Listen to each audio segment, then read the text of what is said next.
la portion des fils de Juda, car la portion des fils de Juda était trop grande pour eux. Et c'est au milieu de leur héritage que les fils de Siméon reçurent le leur. Est-ce que vous comprenez? Ce n'est que normal parce que Juda, c'est les lions. Siméon, c'est l'agneau qui doit être dans les lions. Amen. Rappelez-vous Samson, quand il a rencontré les lions, il a trouvé le miel dans. Or, les lions, c'est la loi, le miel, c'est la grâce. La grâce, et même la loi, quand elle était là, la grâce était là-dedans, mais cachée. Amen. Or, la grâce, c'est qui? La grâce, c'est Christ. La Bible dit que quand Jésus dit dans les rouleaux, il est question de moi, il ne parle pas d'Éphésiens. Il ne parle pas de Corinthiens. Bien que nous, on sait que Corinthiens, Éphésiens, tous les autres là parlent de lui. Mais lui parlait de la loi. C'est pour dire que dans la loi, on parle de moi. Donc, dans les lions, il y a le miel. Dans Juda, il y a Siméon. C'est pour ça que j'ai dit que Siméon, c'est l'agneau. Lévi, c'est les sacrificateurs. Or, pour que nous recevions le pardon, il faut que les sacrificateurs prennent l'agneau. Je ne sais pas si nous comprenons. Voilà pourquoi Lévi et Siméon sont allés pour la délivrance des Dina. Je ne sais pas si quelqu'un me comprend. Amen. Ok. Évoluons. On a terminé la bénédiction du Père. C'est ça, non? Allons à la bénédiction de Moïse. Deutéronome 33. Toujours Lévi. Parce que nous cherchons à comprendre Lévi.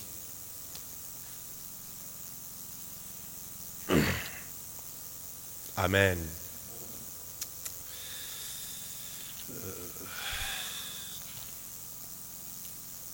Deutéronome 33. Frère Junior va nous faire la lecture de la bénédiction de Lévi.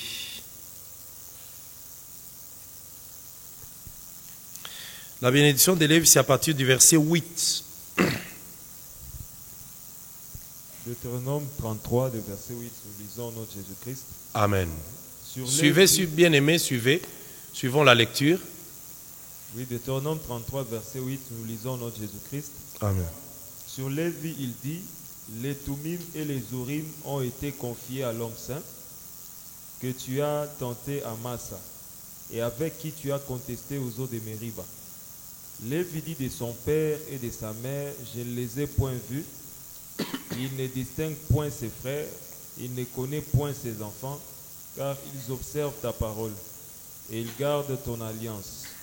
Ils enseignent tes ordonnances à Jacob et ta loi à Israël. Ils mettent l'encens sous tes narines et l'holocauste sur ton autel. Bénis sa Verset force, 11, oui. Verset 11. Bénis sa force, ô Éternel, agrée l'œuvre de ses mains, brise les reins de ses adversaires et que ses ennemis ne se révèlent plus. Ne se relève. Ne se relèvent plus. Vous avez compris comment est-ce que Moïse contredit Jacob, hein? Est-ce que quelqu'un a vu ça? Quelqu'un a vu ça? Jacob lui avait dit que comme les instruments de Lévi et de Siméon étaient des instruments de violence, en tout cas je vais les séparer. Je vais les disperser. En les dispersant, Lévi n'a pas eu de territoire. Mais Lévi a eu des portions de ses frères seulement. Amen. Pourquoi? Parce que Jacob n'était pas content des instruments de guerre avec lesquels ils sont allés délivrer Dina. Mais ici, Moïse lui dit, bénis sa force, ô Éternel. Donc la force avec laquelle il a tué les gens là quand ils étaient dans la circoncision là. Moïse bénit ça. Bénis sa force, ô Éternel, agrée l'œuvre de ses mains. Les mains de Lévi feront un travail et ce travail-là apportera la délivrance. C'est un travail pour délivrer le peuple. Brise les reins de ses adversaires et que ses ennemis ne se relèvent point. Effectivement, lorsque Lévi a attaqué, ses ennemis ne s'étaient plus levés. Je voudrais vous dire ici, Quand nous lisons les enfants de Jacob, nous croyons que les puissants, les plus forts, c'est seulement Judas. Parce que c'est lui le roi, le lion. Attention, lui, il est roi, mais les sacrificateurs aussi, c'est un guerrier. Amen. Ces instruments sont des instruments de combat. On ne prenait pas un sacrificateur qui avait un défaut de la main. Comment il va tenir les taureaux pour tuer les taureaux? Parce que quand nous allons commencer dans le chapitre 1, peut-être à partir du mercredi prochain, dès que nous touchons ce chapitre 1, vous allez voir, lorsque quelqu'un offrira un animal d'un menu bétail ou du gros bétail, il doit aller avec chez les sacrificateurs. Il faut que les sacrificateurs soient forts. Voilà pourquoi Moïse dit bénis l'œuvre de ses mains. Qu'il soit fort et que ses adversaires ne se relèvent plus. Amen. Commençons un peu.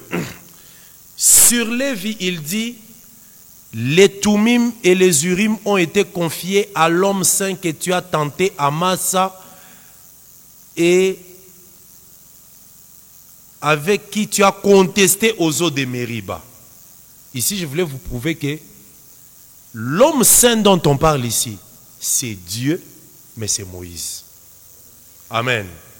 Donc, le Toumim et les Urim, on doit en parler. On ne saura pas aller chez Lévi si on n'a pas parlé de ces deux choses. Les Toumim et les Urim ont été confiés à l'homme saint. Les Toumim et les Urim, c'était deux pierres qui étaient placées derrière l'éphod. Vous connaissez, hein? Le pectoral du jugement, c'était sur le pectoral qu'il y avait des pierres. Si vous lisez Exode 28, combien de pierres? Combien de pierres? 12 pierres. Les 12 pierres représentaient les 12 tribus d'Israël. C'était sur la poitrine du souverain sacrificateur. Amen. Mais sur l'épaule du souverain sacrificateur, il y avait aussi deux pierres, le pierre d'onyx.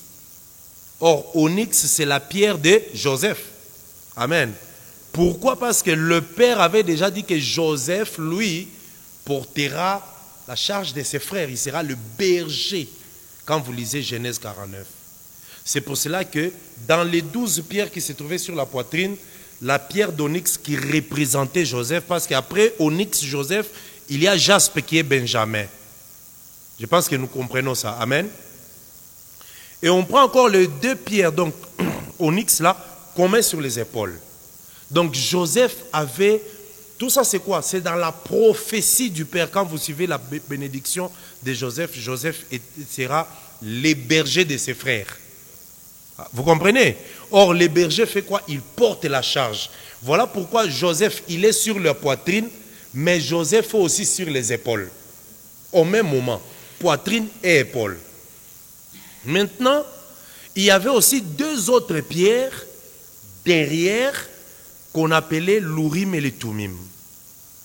Et ces deux pierres, si vous lisez l'Urim et le Toumim dans les Écritures, on n'en a pas trop parlé. C'est dans l'aspect connaissance qu'on a découvert aussi ces choses. Donc, les deux pierres, c'était des pierres qu'on utilisait pour les jugements. Consulter l'Éternel. Quand on vient consulter l'Éternel, le sacrificateur devait vérifier l'Urim et le Toumim. Si ça s'allume, on donne la réponse favorable à la personne qui est venue consulter. Si ça ne s'allume pas, non. Je donne un exemple. Lorsque David, par exemple, veut aller attaquer, vous lisez dans les Écritures, souvent on dit, il alla consulter l'Éternel. Il allait consulter où? Il allait vers les sacrificateurs. Il va vers les sacrificateurs, il dit, bon, je voudrais attaquer telle ville. Est-ce que je peux y aller? Le sacrificateur va vérifier l'Urim et le Toumim pour poser la question. Donc l'Urim et le Toumim avaient le rôle de donner l'éclaircissement au peuple par les sacrificateurs. Mais c'est les sacrificateurs qui portaient l'Urim et le Toumim. Amen. Ce n'était pas... C'était les souverains sacrificateurs, pas tous les sacrificateurs, les souverains sacrificateurs. Donc en Israël, c'est dans le vêtement du souverain sacrificateur qu'il y avait ces deux pierres-là. Mais je vais vous raconter une histoire. Un jour, David, lisons un peu ça, vous allez comprendre quelque chose. 1 Samuel chapitre 22. Amen. Nous sommes dans l'école, non? On doit marcher, exploiter, tout ça. Que le Seigneur vous bénisse. 1 Samuel 22, c'est 1 Samuel 22. Je retrouve très rapidement ces passages-là.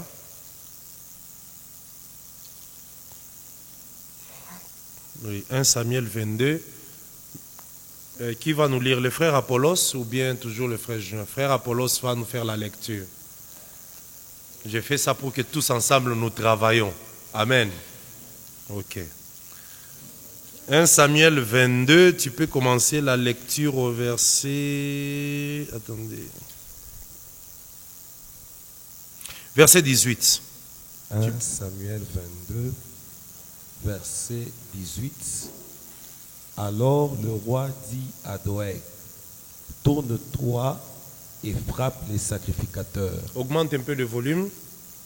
Oui. Alors le roi dit à Doeg, tourne-toi et frappe les sacrificateurs.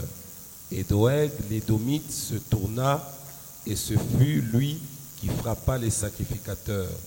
Il fit mourir ce jour 85 hommes portant l'éphod de lin. Saül frappa encore du tranchant de l'épée Nob, ville sacerdotale. Hommes et femmes, enfants et nourrissons, bœufs, ânes et brebis tombèrent sous le tranchant de l'épée. Un fils d'Achimelech, fils d'Achitoub, échappa. Son nom était Abiatar, il s'enfuit auprès de David. Et il lui rapporta que Saül avait tué les sacrificateurs de l'Éternel. David dit à Abiatar, j'ai bien pensé ce jour même que Doeg, l'Édomite, se trouvant là, ne manquerait pas d'informer Saül. Ok, on peut d'abord s'arrêter là-bas. Vous voyez ici, Saül, toujours dans la recherche de détruire David, il est allé frapper la ville sacerdotale Nob, où il y avait des sacrificateurs. On dit qu'il a tué combien? 85 sacrificateurs. Il les a tous tués. Maintenant, Abiatar, lui, a fui. Mais en fouillant, il a fui avec les fautes. Donc, le vêtement du souverain sacrificateur, il est parti.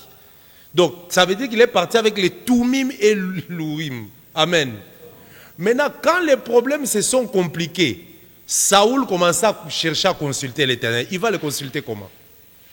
Vous connaissez l'histoire de la femme, Samuel 28. Vous connaissez? Qu'est-ce que la Bible avait dit? Regardez ce que la Bible dit. 28. 1 Samuel 28.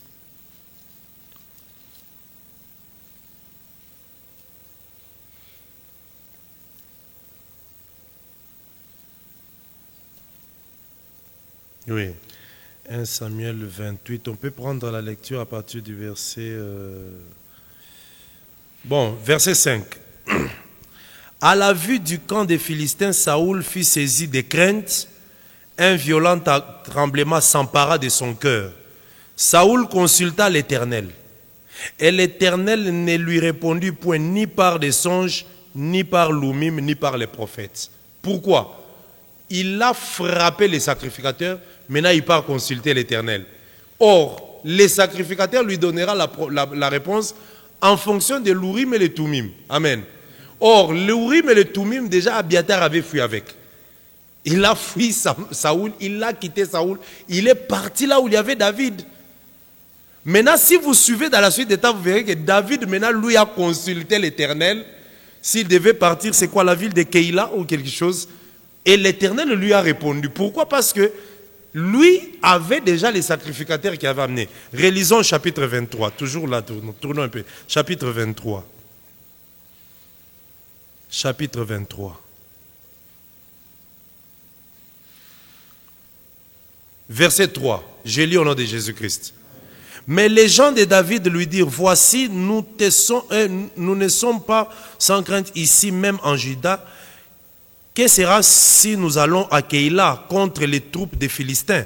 David consulta encore l'Éternel et l'Éternel lui répondit, lève-toi, descends à Keïla, car je livrerai les Philistins entre tes mains. David alla donc avec des gens à Keïla, il s'est battu contre les Philistins, il amena le bétail et leur fit éprouver une grande défaite.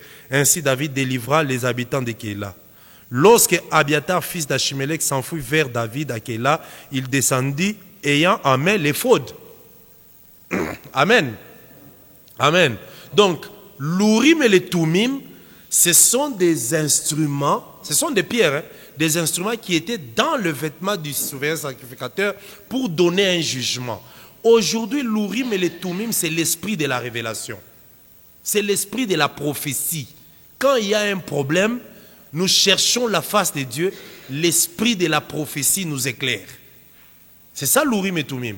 Mais là-bas, dans la bénédiction de Moïse, il dit que l'Urim et les Tumim ont été confiés à l'homme saint que tu as tenté à Massa, avec qui tu as contesté aux eaux de Mériba. Amen. Massa veut dire épreuve ou test. Mériba veut dire contestation. Amen. Lisons ça. Pourquoi on dit, regardez, à l'homme saint. L'homme saint là c'est qui? Ici, l'homme saint, c'est l'Éternel, c'est Moïse.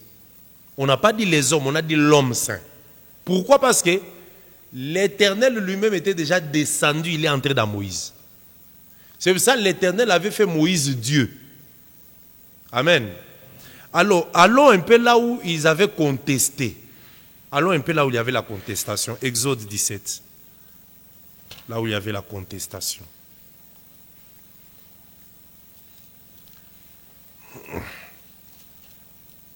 Je ne voudrais pas que vous soyez pressés. Ah, qu'on commence à Lévitique, qu'on commence à exploiter. Tout ça, ça va arriver. Il n'y a pas de problème. Amen. À partir de ça, vous allez comprendre tout ce qu'on faisait dans les sacrifices. Hein. Pourquoi les rognons, pourquoi les flancs, pourquoi le lobe de foie, toutes ces choses-là. Amen. Que les gens ont l'habitude de lire, ils sautent, ils regardent, ah, on prend l'animal, le lobe de foie, rognon, et tout ça, ah, la graisse, ouais, tout ça, et on passe. C'était des prophéties. Amen. Exode 17. Nous lisons, verset 1er. Ici, les enfants d'Israël venaient à peine de sortir de l'Égypte. Ils étaient dans la marche. Ils ne sont même pas encore arrivés à la montagne de Sinaï. Parce qu'ils sont arrivés à la montagne de Sinaï dans Exode 19, 3 mois après. Verset 1er. Toute l'assemblée des enfants d'Israël partit du désert de Sin selon les marches que l'Éternel leur avait ordonnées. Et ils campèrent à Riphidim. Et Riphidim, c'est 40e campement. Riphidim, c'est 40e campement. C'est le 10e campement. Parce que Riphidim, c'est le campement juste avant Sinaï. Sinaï, c'est le 11e campement. Vous connaissez ça, non? Amen.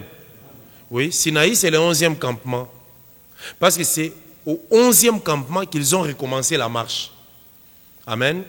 Ça prouve que les 10 premiers campements, c'est l'image de la loi, les psaumes et les prophètes. Et là-bas, si vous regardez du premier campement, quand ils ont quitté, c'est quelle ville? Ramsès ou Sukkot? Quelle est la première ville qu'ils ont quitté? Ils étaient à Goshen, ils ont quitté, c'est quoi? Sukkot? C'est Sukkot qui doit être le premier campement. Le premier point de... Bon, regardez ça même dans Deutéronome 33, parce que c'est Deutéronome? Non, Nombre 33, où on parle des campements. Vérifions bien. Il faut qu'on explique des choses avec précision.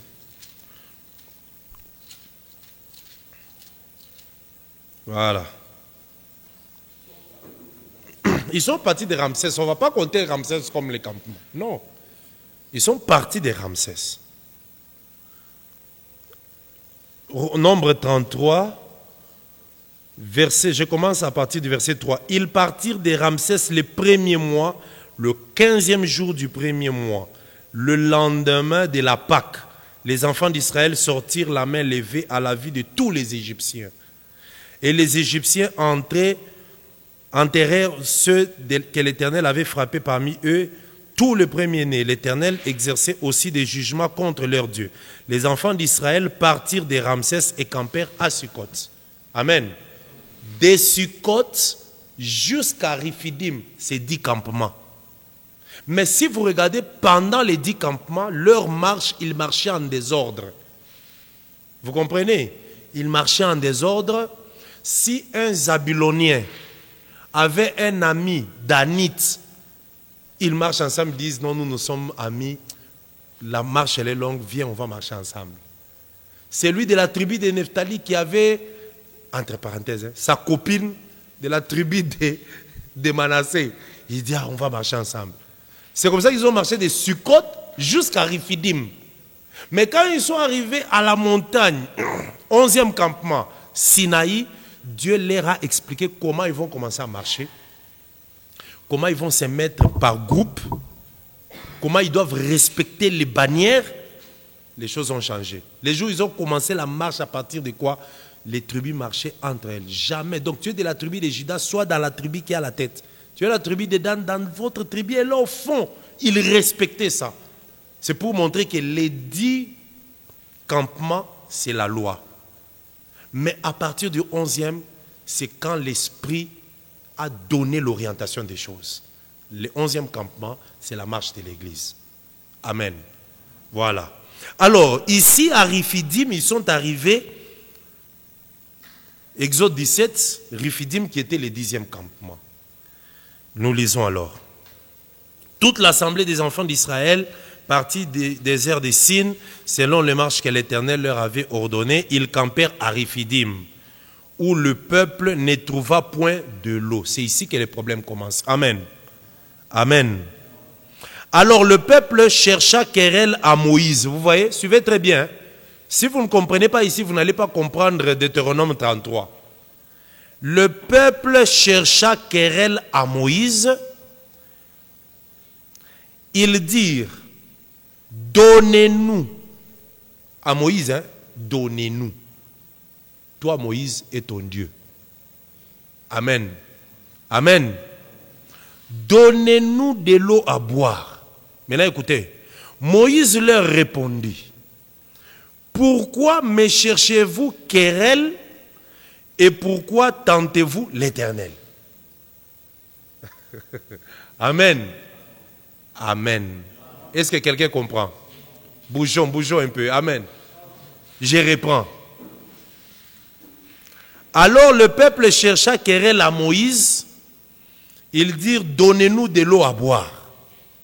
Moïse leur répondit, pourquoi me cherchez-vous querelle à boire et pourquoi tentez-vous l'Éternel? Maintenant, rentrez dans Deutéronome 33. Qu'est-ce qu'on a dit là-bas? Deutéronome 33, verset 8. Les Toumim et les Urim ont été confiés à l'homme saint que tu as tenté. On avait tenté qui? Dans Exode 10, 17. Prenez les 2 livres là, tenez à la fois, on travaille frère. On travaille. Amen. Amen. La Bible dit que si tu lis beaucoup, tu réussiras dans tes entreprises. C'est qu'on fait sur toute cette entreprise. Que ces livres de la loi ne s'éloignent point de ta bouche. Médite-les et tu réussiras dans tes entreprises. Amen. Quand les modérateurs dirigent l'équipe, ils vont dire soit les entreprises, là c'est les boulots là où tu pars. Non, ça c'est toute une entreprise. Mais pour réussir ici, il faut que les livres de la loi, tu les médites toujours. Amen. Parce que expliquer l'Urim et le Tumim ici, et l'homme saint, c'est toute une entreprise. Amen. Alors, tenons les 2 passages là, Deutéronome 33 et puis Exode 17. Tenons les 2 passages. Les Toumim et les Urim ont été confiés à l'homme saint que tu as tenté à Massa. Allons dans Exode 17, allons voir qui a été tenté. Verset de qui a été tenté? Voilà. Vous voyez? On rentre dans Deutéronome 33. Et avec qui tu as contesté aux eaux de Mériba. Rentrons dans Exode, qui a été contesté. On a contesté avec qui?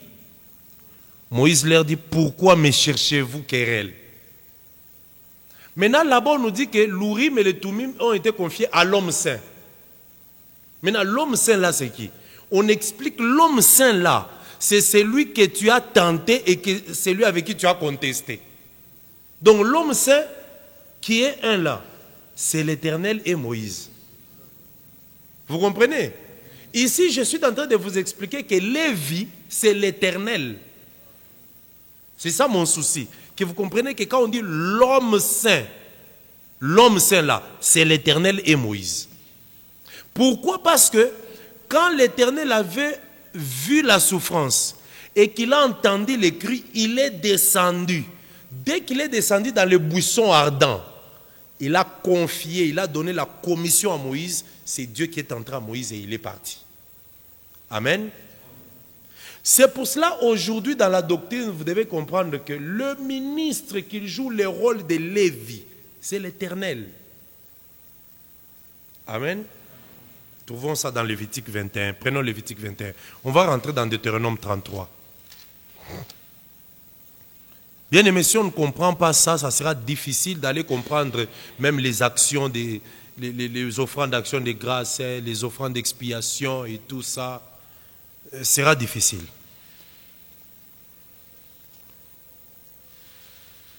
Lévitique 21. Je pense que c'est Lévitique 21.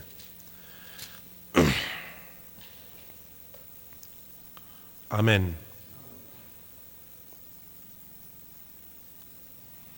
On va prendre juste la portion, on parle des sacrificateurs. Verset 1er. Lévitique 21, verset 1er. L'Éternel dit à Moïse, parle aux enfants, aux sacrificateurs, fils d'Aaron. Tu leur diras, un sacrificateur ne se rendra point impur parmi son peuple pour un mort, excepté pour ses plus proches parents, pour sa mère, pour son père, pour son fils, pour son frère, et aussi, ici on précise bien, et aussi pour sa sœur qui est encore vierge. Donc, si sa sœur n'est plus vierge, même si elle meurt, le sacrificateur n'ira plus là-bas. D'abord, comment est-ce que le sacrificateur ira là-bas? Parce que sa sœur là qui n'est plus vierge, on doit la lapider. Elle ne peut même pas exister. Amen. Voilà. Et aussi pour sa sœur encore vierge qui les touche de près lorsqu'elle n'est pas mariée. Chef parmi son peuple, il ne se rendra point impur en se profanant. Ici, on explique le sacrificateur, ce qu'il doit être. Les sacrificateurs ne feront point de place chauve sur la tête. Ils ne se raseront point les coins de leur barbe.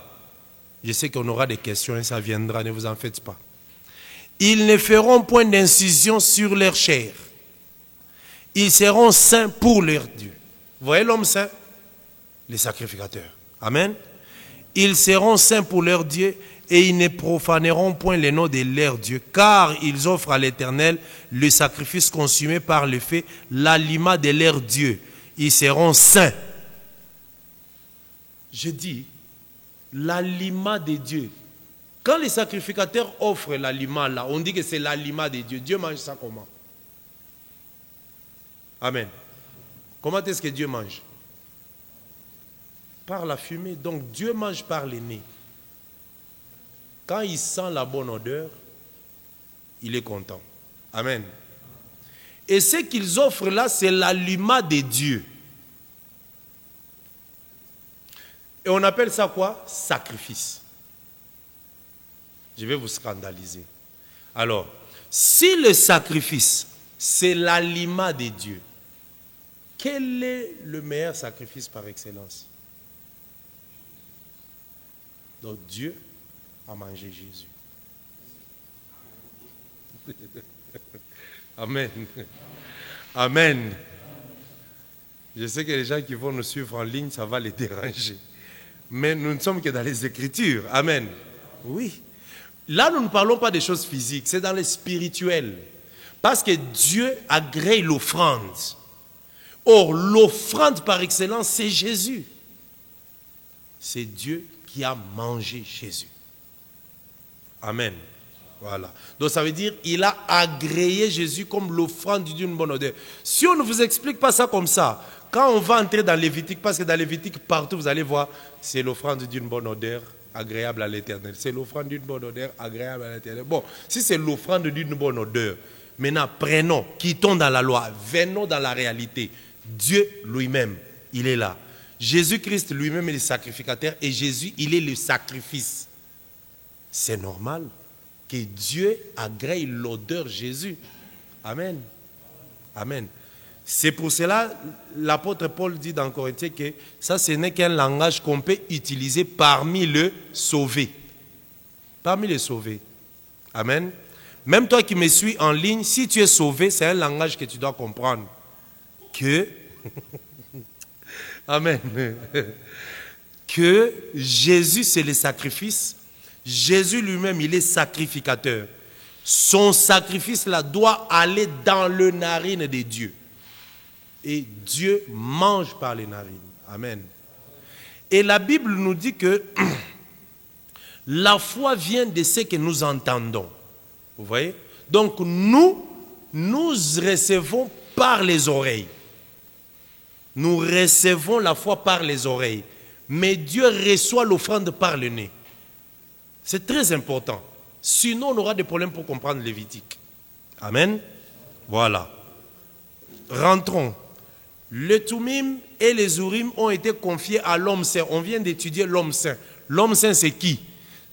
Quand on te demande l'homme saint, c'est qui? L'homme saint, c'est celui qu'on a tenté à Massa. Et avec qui on a contesté à Mériba. Quand nous sommes rentrés, là on a tenté, là on a contesté, on a trouvé qu'ils sont à deux. L'homme saint là, ils sont à deux. On a tenté l'Éternel et on a contesté contre Moïse. Ou ils ont contesté avec Moïse. C'est ça l'homme saint. Donc, Lévi de Deutéronome 33, à qui on confie l'Urim et les Tumim, c'est l'Éternel dans l'homme. C'est ça lui le sacrificateur. C'est ça Lévi. Amen. Rentrons, terminons, parce que je crois que c'est par là qu'on va un peu terminer aujourd'hui. Rentrons toujours dans Deutéronome là-bas. Nous sommes dans Deutéronome 33. Donc le Tumim et l'Urim, vous avez compris que ce sont les deux pierres qui étaient dans le vêtement du souverain sacrificateur, mais qui donnaient la lumière. Urim veut dire lumière. Turim, perfection. Donc, lumière et perfection. Urim et Tumim veut dire lumière et perfection. Donc, ça te donne la lumière pour que les choses soient jugées parfaitement. Amen. Et quand tu es en train de... quand tu poses la question à Dieu, tu consultes l'Éternel dans quelque chose. C'est pour ça que nous devons aussi beaucoup prier. Qu'on arrive à un niveau où quand nous consultons Dieu, le Seigneur nous donne des réponses clairement. Parce que l'Urim et le Tumim aujourd'hui, ce n'est plus physiquement. Mais l'Urim et le Tumim aujourd'hui, c'est l'esprit de la prophétie qui nous éclaire quand on pose des questions. Amen. Ok. Verset 9. Lévi dit de son père et de sa mère, je ne les ai point connus. Pourquoi? Les jours où on avait dit à Lévi, prends l'épée, va tuer ton frère. Il est parti sans réfléchir. Je ne connais point, ça veut dire sans complaisance. Un lévite, un ministre, un sacrificateur, il est sans complaisance. Lui, son problème, c'est la loi. Qu'est-ce que la loi dit? Si le père fait ce qui est contraire à la loi, il abandonne le père. Il ne les connaît pas. On dit qu'il dit de son père et de sa mère, je ne les ai point vus. Je ne les ai point vus. Pourquoi? Parce qu'on le prenait, lui, et on allait le mettre au sacerdoce pour le travail. Il ne distingue point ses frères. Amen. Donc ça veut dire que Lévi n'a pas de penchant. Tu acceptes la parole, ça va. Tu n'acceptes pas, c'est ton problème. Il n'a pas de penchant. Cette phrase ici, c'est ça ce que Paul dit. Si j'ai plaisé aux hommes, je ne suis plus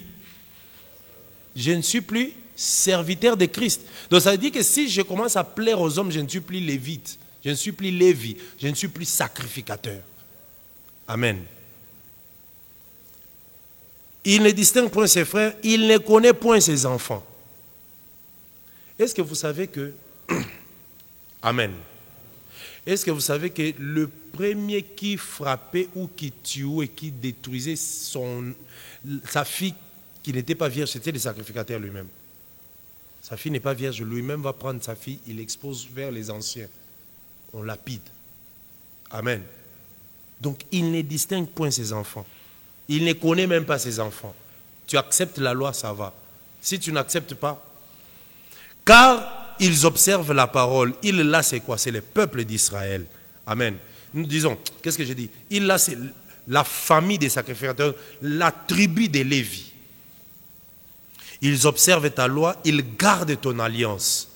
Ils enseignent tes ordonnances à Jacob, la tribu des Lévi. Et puis la maison d'Aaron. C'est eux qui enseignaient. Dans la maison d'Aaron, ceux qui enseignaient, c'était les hommes et non des femmes. Amen. Voilà pourquoi Paul dit que la femme ne doit pas prêcher comme le dit la loi. Ils mettent l'encens sous tes narines, vous voyez. Le travail des Lévi, c'est de mettre l'encens sous les narines de Dieu. C'est ça même, mettre l'encens sous les narines, c'est offrir le parfum. Ces points ici nous parlent du lieu saint. Parce que dans les tabernacles, l'autel des parfums s'est trouvé dans le lieu saint. C'était l'autel de quelle matière? Non. L'autel d'or. Amen. L'autel d'or était dans le lieu saint. L'autel d'airain, c'était dans le parvis. Parce que l'autel d'airain était dans les parvis. Pourquoi? Parce que là-bas, c'est là où on brûlait les animaux. Il fallait l'airain parce que c'est l'airain qui résiste à la chaleur, au feu. Amen. Bien sûr, l'or aussi résiste. D'ailleurs, l'or, pour mesurer qu'il est bon, il doit passer par les feux. Mais l'autel des parfums, c'était l'autel en or, dans le lieu saint. Dans le lieu saint, tout était en or. Les chandeliers en or, la table de proposition, toutes ces choses-là. Donc, toutes ces choses-là, c'était en or. Amen. Recouvert d'or. Bon, même si on a fait quelque chose en bois, mais on recouvrait d'or. Alors, mettre l'encens sous les narines, c'est le lieu saint. Mais après l'encens sous les narines, c'est quoi? Et l'holocauste sous ton autel. Là, c'est le parvis. Vous voyez là où il travaillait? Dans le parvis et dans le lieu saint. Il met l'holocauste sur l'autel et là-bas, il brûle les parfums. Mais dans le lieu très saint, là au fond, il y entrait seulement une fois l'année. Je vous avais enseigné que c'était quel jour? Quel jour? Les jours d'expiation. Ça tombait quand? Le quantième? Le 10e jour du 7e mois. Vous devez connaître ça. Amen. Connaître ça et chanter ça. Ils enseignent tes ordonnances à Jacob et ta loi à Israël. Ils mettent l'encens sous tes narines et l'holocauste sous ton nez. Bénis sa force, ô Éternel. Agrée l'œuvre de ses mains. Brise les reins de ses adversaires et que ses ennemis ne se relèvent plus. Amen. Donc ici, nous avons quand même marché d'abord avec la prophétie pour comprendre Lévi, c'est qui? Le Lévite, c'est qui? Toute la tribu de Lévi, tout celui qui naissait dans cette tribu était Lévite, d'office. Qu'elle soit fille, qu'elle soit garçon, Lévite. Amen. Parce que dans le sacerdoce là, il y avait aussi des filles qui chantaient. Parmi les chantres, il y avait des filles. Ce ne sont pas des filles de la tribu de Nephtali. Amen. Ce n'étaient pas des filles de la tribu de Juda. Non. Ce sont des filles de la tribu de Lévi qui chantaient. Amen. Les secrétaires qui travaillaient dans les temples, les archivistes, lisaient seulement les chroniques, les rois. Les secrétaires, les archivistes, les portiers, toutes ces personnes-là, c'est la tribu de Lévi. Amen. Maintenant, si dans la tribu de Lévi, tu es de la maison d'Aaron, là maintenant, en plus d'être Lévite, tu es sacrificateur. Parce que les sacrificateurs devaient sortir de là. Amen. Mais les autres Lévites pouvaient faire d'autres fonctions. D'ailleurs, il y avait les Gershonites, les Mérarites et qui encore? Les Kéatites. Et chaque famille avait un travail qu'il faisait, spécial. Ceux qui portaient l'arche, ceux qui portaient les planches, toutes ces choses-là. Donc c'était une tribu bien organisée pour les services. Voilà pourquoi les sacerdoces. On n'entre pas dans les sacerdoces par plaisir. Non parce que je sais lire la parole, je sais lire la Bible, je peux déjà aussi devenir prédicateur, ministre. Non, non. Il y a tellement l'ordre dans ces sacerdoces que Dieu avait déjà tout classé. Nous allons voir toutes ces choses-là. Nous allons commencer déjà à partir de Lévi, les nombres de ses fils, comment ils étaient répartis. On descendra dans la maison d'Aaron et voir aussi comment ils travaillaient pour les sacrifices. Donc, leur lieu de travail, c'était la tente d'assignation. Amen. Avant, quand on parle de la tente d'assignation, c'est quoi? Ça veut dire les lieux de la rencontre de l'Éternel d'abord avec Moïse. Bien que l'Éternel s'est rencontré avec Moïse pour le peuple. Maintenant, regardez pourquoi j'ai parlé de l'emplacement du livre de Lévitique. Lévitique est au milieu. Vous voyez les 5 livres de Moïse? Lévitique est au milieu. De ce côté, il y a Genèse et Exode. Le travail de Dieu. Amen. De l'autre côté, Nombre et Deutéronome, le problème du peuple. Et Lévitique, il est au milieu. Donc, Lévi était représentant de Dieu vers le peuple et représentant du peuple vers Dieu. Et ça dépendait de sa position. Quand il fait ça, il voit l'Éternel. Dieu créa, Dieu a fait ceci, Dieu a fait sortir, Dieu a conduit. Genèse, Exode. Il se retourne. Dès qu'il fait ça, Nombre Deutéronome, le peuple était tué, le peuple a fait ceci, le peuple a fait cela, le peuple a fait cela. Lui, il est au milieu. Quand il regarde ce que le peuple fait, il le prend, il le ramène vers Dieu. Seigneur, pardonne, fais ceci. Amen. Quand il regarde l'Éternel, il prend ce que l'Éternel, il rentre. Souvenez-vous que votre Dieu a dit ceci. Vous comprenez? C'est ça, Lévi. Amen. Et c'est comme ça que Dieu l'a placé là. Il est l'arc-en-ciel. Nous allons terminer avec quelques 2 versets, très rapidement. Amen. Exode 28. Exode 28.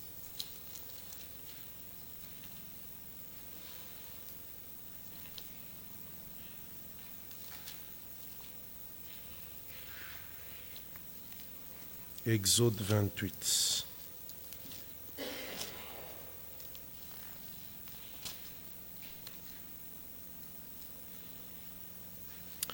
Je vais commencer la lecture.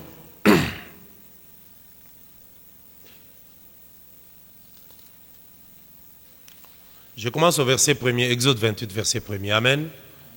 Travaillons, travaillons, travaillons. Vous savez, quand Jésus était avec les apôtres, il a fait 3 ans seulement comme ça. La journée, il partait, il prêchait, tout ça, il travaille, il profite, il mange. La nuit, pas travailler. Amen. Parfois, le travail, la journée, il se met à l'écart avec eux. Soyez forts. La grande œuvre vous attend devant. Exode 28, verset 1er. Fais approcher Aaron, ton frère, et ses fils, et prends-le parmi les enfants d'Israël pour les consacrer à mon service dans les sacerdoces. Aaron et les fils d'Aaron, Nadab, Abihu, Éléazar et Ithamar. Tu feras à Aaron, ton frère, des vêtements sacrés pour marquer sa dignité et pour lui servir des parures. Tu parleras à tous ceux qui sont habiles et à qui j'ai donné un esprit plein d'intelligence. Ils feront des vêtements d'Aaron afin qu'ils soient consacrés et qu'ils exercent dans mon sacerdoce. Dans les sacerdoces, il y a des habits qu'on doit avoir pour y entrer. Amen. C'est pour cela, tout ministre, tout celui qui entre dans les sacerdoces, qui a l'habit de l'impudicité, il faut l'excommunier. L'habit du vol, de l'escroquerie, ce sont des habits. Hein? Amen. Ce sont des habits. Vol, escroquerie, impudicité, mensonge. Ce sont des habits qui ne sont pas sacerdotales. Il faut l'excommunier. Amen. Verset 4. Voici les vêtements qu'ils feront. Un pectoral, un éphod, une robe, une tunique brodée, une tiare, une ceinture. Ils feront des vêtements sacrés à Aaron, ton frère, et à ses fils, afin qu'ils exercent mon sacerdoce. Ici, vous avez vu, on leur a fait des chaussures, des chaussettes. Amen. Mais vous allez voir, on vous dessine un souverain sacrificateur en sandales. Ça, bien aimé, ça n'existait pas. Amen. Mais regardez seulement comment on a dessiné un souverain sacrificateur dans les livres de certaines personnes qui vont même évangéliser avec courage. On refuse de citer les noms. Un souverain sacrificateur en pantalon. On a cité les habits ici qu'ils doivent avoir. Amen. Il n'y a pas de chaussures, il n'y a pas des cinglés, il n'y a pas de chaussettes. Vous savez pourquoi? C'est un sacerdoce du déchaussé, sans chaussures. Déjà, l'heure numéro 1, on lui avait dit enlève les chaussures. Amen. Amen. On lui avait dit d'enlever les chaussures. Que le Seigneur vous bénisse. Alors, verset 4, ils emploieront de l'or, des étoffes teintes en bleu, de pourpre, carmoisi et fin lin, même des couleurs bien précises sur les vêtements. Alors, je vais prendre très rapidement juste une portion. Oui, verset 6. Ils feront le faute d'or, des fils bleus, pourpre, carmoisi et fin lin retors. Il sera artistement travaillé. On y fera 2 épaulettes. Vous voyez les 2 épaulettes? Les 2 épaulettes, hein? Qui les joindront par ces 2 extrémités, et c'est ainsi qu'il sera joint. Donc, l'éphod, c'est quoi? L'éphod, c'est comme un tablier. Vous comprenez?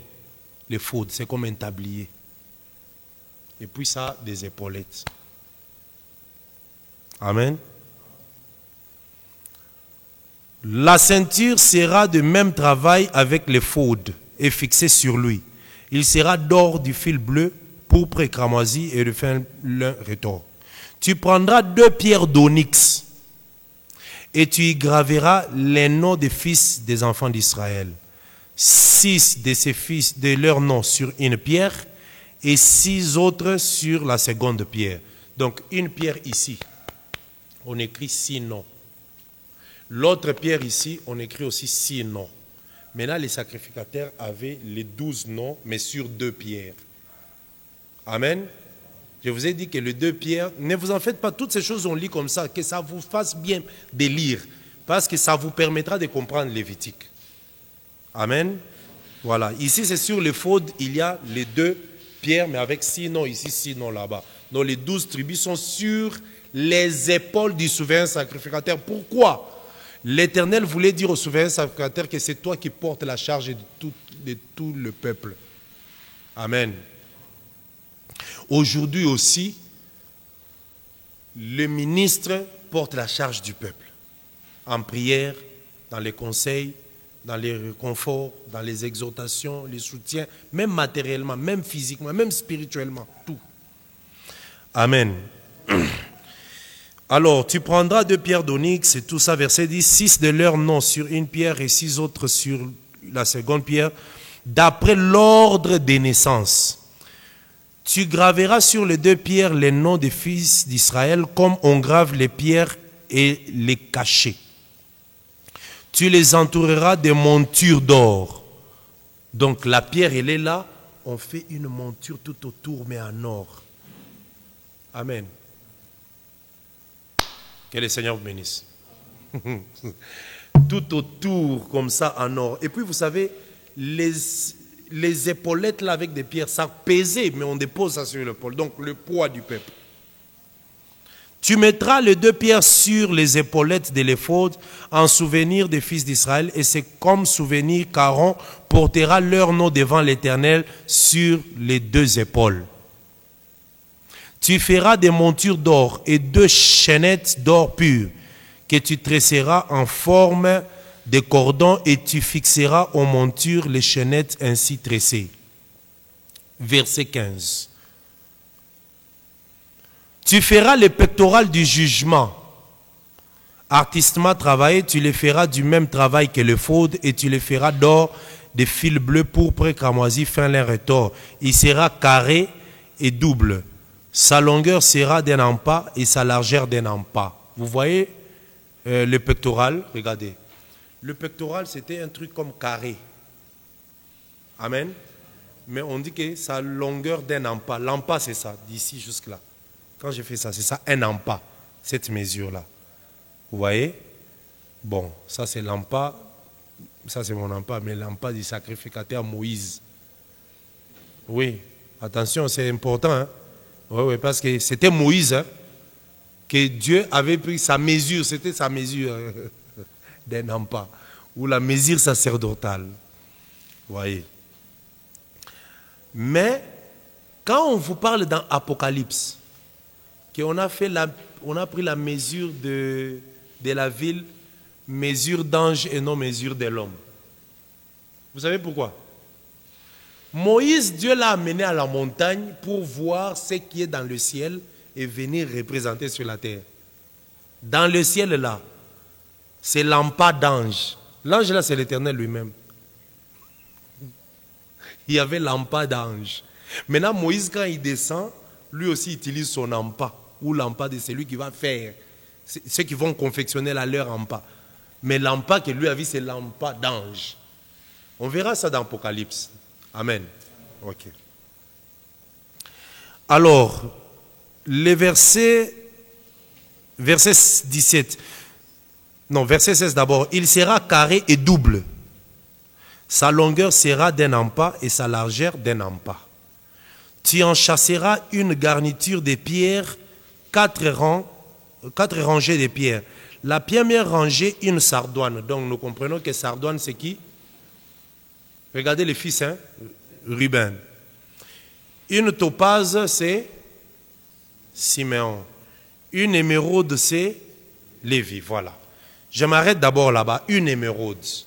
Donc ici, Lévi, comme 3e fils, il a la pierre qui est l'émeraude. Maintenant, cette pierre émeraude, c'est la pierre qui joue le rôle de relier Dieu au peuple. Est-ce que vous comprenez? Maintenant, cette émeraude ici,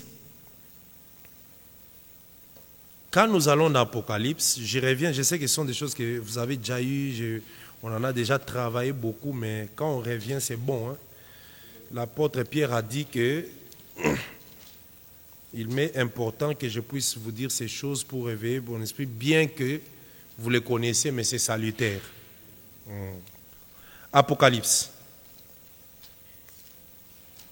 Apocalypse 4. Chapitre 4.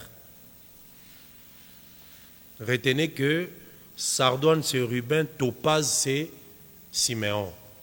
Lévi c'est l'émeraude. Amen. Apocalypse 4, verset 1er. Après cela, j'ai regardé et voici une porte était ouverte dans le ciel. La première voix que j'avais entendue comme le son d'une trompette et qui me parlait dit, monte ici et je te ferai voir ce qui doit arriver dans la suite. Aussitôt je fus ravi en esprit et voici il y avait un trône dans le ciel et sur ce trône quelqu'un était assis. Celui qui était assis avait l'aspect d'une pierre de jaspe, qui est Benjamin, et de sardoine, qui est Ruben. Et le trône était environné d'un arc-en-ciel semblable à de l'émeraude. Amen. Donc le trône, tout autour, il y avait l'émeraude. Voilà pourquoi dans Nombre, quand nous allons rentrer là-bas, vous allez voir, dans Nombre, Lévi devait s'asseoir tout autour du tabernacle. Or, le tabernacle, c'est ça même le trône de Dieu. Pourquoi? Parce que dans les tabernacles, et exactement dans l'arche, c'est là où il y avait Dieu. Nombre chapitre 7, verset 89 nous dit, lorsque Moïse entrait et qu'il parlait avec Dieu, la voix de l'Éternel sortait du propitiatoire. Vous voyez? Donc cette voix sortait, c'est là où Dieu était assis. Amen. Maintenant, l'émeraude qu'on a vu dans Exode 28, c'est cette émeraude qui est en train d'entourer le trône. Et sur le trône, il y avait un homme assis. C'est cet homme-là qui était aussi entre les deux chérubins. Vous voyez, quand on a fait les couvercles de l'arche, on a mis deux chérubins. Maintenant, entre les deux chérubins-là, il y avait l'homme. C'est cet homme-là. Jean l'a vu sur le trône, mais ici, les prophètes l'ont vu entre les deux chérubins sur le couvercle du propitiatoire. Amen. Donc Dieu, l'éternel créateur du ciel et de la terre, il s'est réduit, il est venu s'asseoir sur le couvercle. C'est ça ce que la Bible appelle la simplicité de Christ. Donc lui, grand Dieu, mais il s'est réduit. Amen. Quelque part encore on dit que c'est l'Éternel que vous devrez craindre. Il sera pierre, une pierre.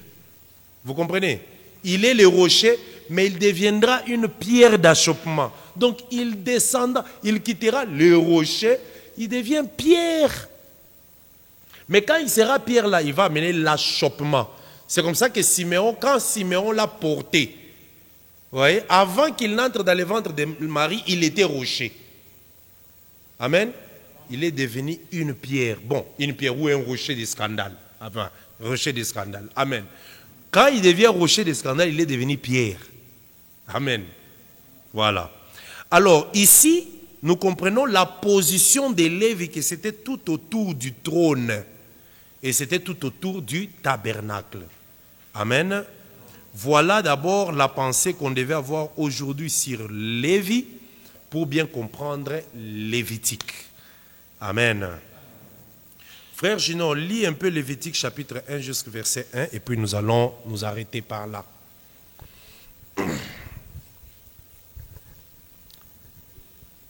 Amen. Frère Junior fait la lecture. Lévitique chapitre 1 verset 1er. Frère Christian, aide-nous pour Frère Junior. Ok, déjà. Lévitique chapitre 1, le premier verset, nous lisons au nom de Jésus-Christ. Amen. L'Éternel appela Moïse de la tente d'assignation et il lui parla et dit, continue. parle aux enfants d'Israël et dis-leur, lorsque quelqu'un d'entre vous fera une offrande à l'Éternel, il offrira du bétail, du gros ou du menu bétail. Tu peux t'arrêter là-bas. Ce qu'on vient de lire là, c'est ça même la base de Lévitique. Lorsque quelqu'un d'entre vous fera une offrande à l'Éternel, il offrira du bétail, du gros ou du menu. Menu veut dire petit. Amen. Gros ou menu bétail. Donc, l'homme quand il vient pour offrir, il vient avec ces deux choses. Soit gros, soit menu bétail. Amen. C'est ainsi que Dieu, quand lui-même vient pour offrir, il vient avec Christ comme gros et comme menu bétail. Amen. Et le bétail qu'on doit offrir, s'il est gros, le gros c'est le bœuf, taureau ou veau. C'est ça le gros bétail. Bœuf, taureau, veau, c'est le gros bétail. Menu bétail, agneau, chèvre, bélier, c'est le menu bétail. Amen. Mais nous allons comprendre dans la suite comment est-ce que Christ doit maintenant réaliser, parce que Lévitique c'est la loi. Il faut que Christ lui-même, comme il a dit dans Matthieu, ne pensez pas que je suis venu abolir Lévitique. C'est ce qu'il voulait dire, non? Je ne suis pas venu abolir Lévitique, mais je suis venu accomplir. Donc notre démarche, c'est voir comment est-ce que Christ a accompli. Point par point.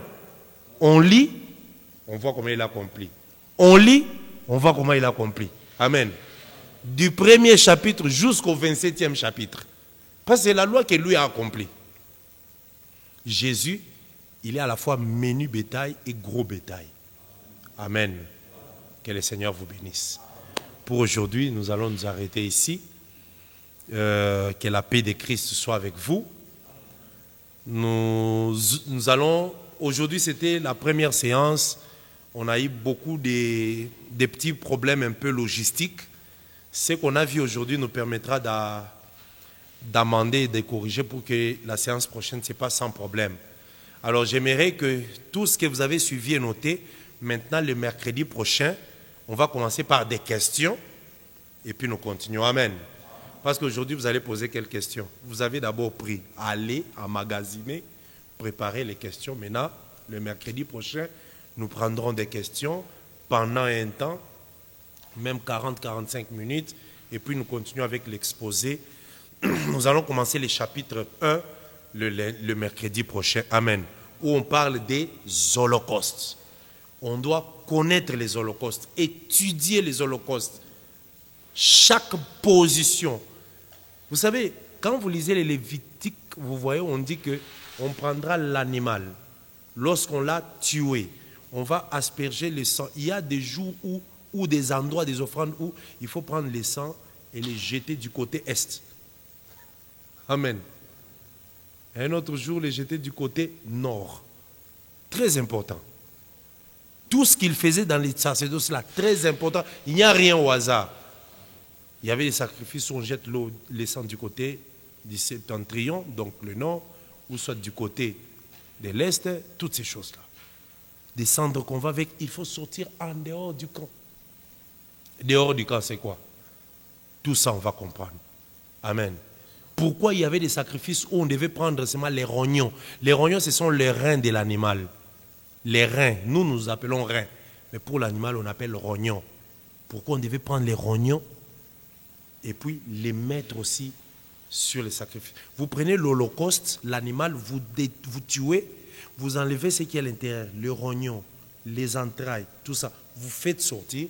Maintenant, vous allez mettre sur l'autel l'animal et puis vous prenez maintenant toutes ces choses, vous les mettez au-dessus. Pourquoi? C'était des dents. Pourquoi il faut les mettre ça au-dessus?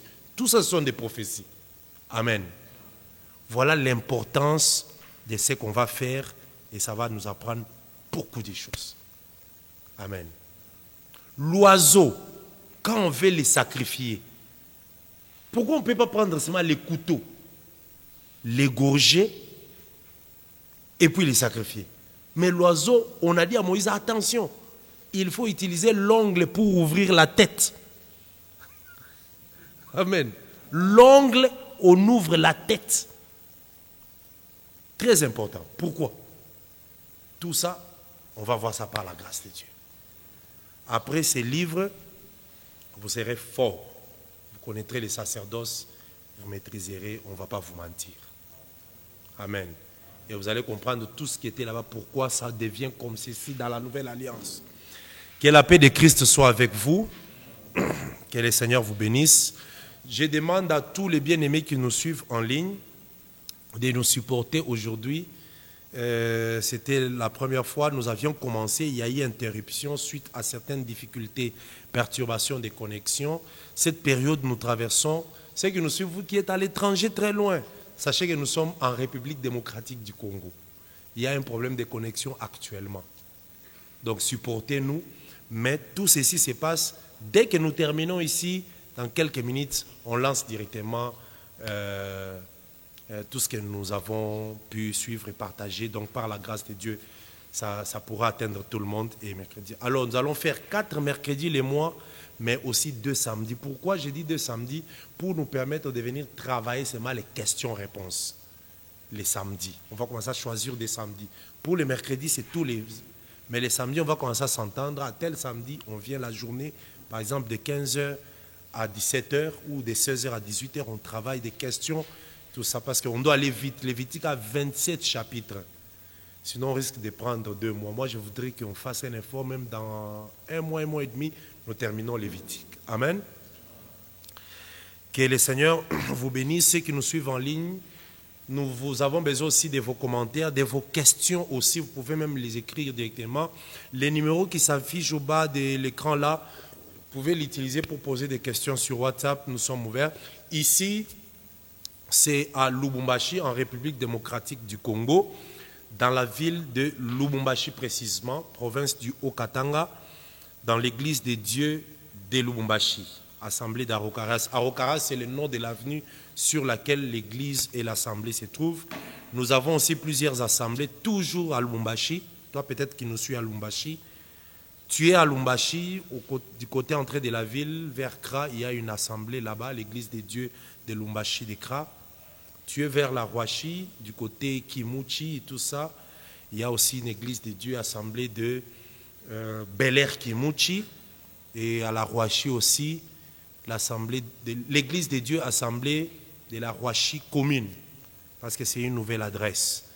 À Kolwezi aussi, l'église des dieux de Kolwezi, juste en ville derrière la poste, tu peux aussi nous rencontrer. Que le Seigneur vous bénisse et que la paix de Christ soit avec tous.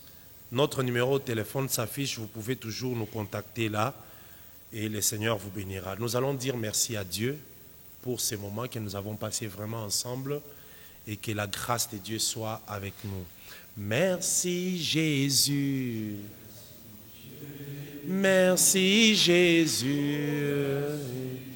Oh merci Jésus. Oh Seigneur. Oui, nous te louons. Nous te louons. Nous te louons. Nous te louons. Oh Seigneur. Alléluia. Oh, règne à jamais. Règne à jamais. Règne à jamais. Règne à jamais. Règne à jamais. Oh Seigneur. Alléluia. Oh, nous t'élèvons. Nous t'élèvons. Nous t'élèvons. Nous t'élèvons. Nous t'élèvons, nous t'élèvons, ô Seigneur, alléluia. Oh, nous t'exaltons, nous t'exaltons, nous t'exaltons, nous t'exaltons, nous t'exaltons, nous t'exaltons, ô Seigneur, alléluia. Nous disons merci à Dieu, prions au nom de Jésus-Christ. Sois loué, Père très saint. Merci pour ton amour et ta grâce. Merci pour ton amour et ta bonté. Sois élevé. Merci parce que tu nous as donné ce moment et ta grâce. Seigneur Jésus, sois élevé, sois béni pour ton amour, ta grâce et ta bonté. Merci pour tout ce que tu fais pour nous, Jésus.